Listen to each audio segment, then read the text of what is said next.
Tree Street Youth was nominated by a longtime colleague of ours at Central Maine Power who served as a volunteer at this organization for many years. The services at the organization have really blossomed. They are now serving not only refugee families, but they're also serving youth from youth sports activities to college prep to mentoring to summer camps to after school programs. And when you walk into this building, it is warm, it is welcoming, and it is a place where you really feel like youth are elevated.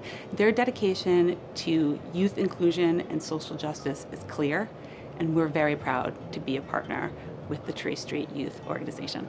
Tree Street was founded in the summer of 2011.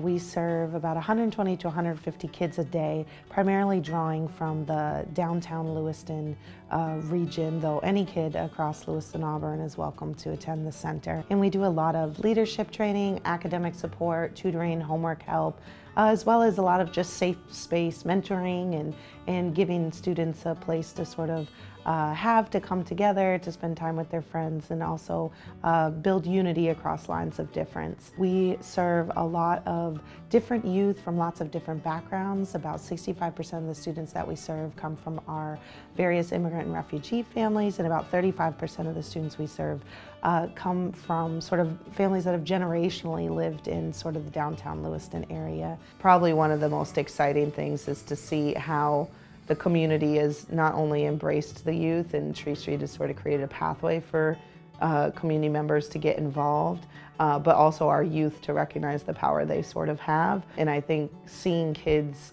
even super vulnerable kids, when they lean in, is what we would refer to it as. Like, they lean into like trying something or recognizing they can have an influence, or being bold to share their story or share what's actually going on with them, to take a step forward. I guess I just want to say thank you. Thank you on behalf of the center, but also, you know, for all of our youth, also for the support, but also just the recognition and awareness of the work that we do here. I think it's a really unique community and a unique organization, and we're just super grateful for you guys seeing us and your selection of us.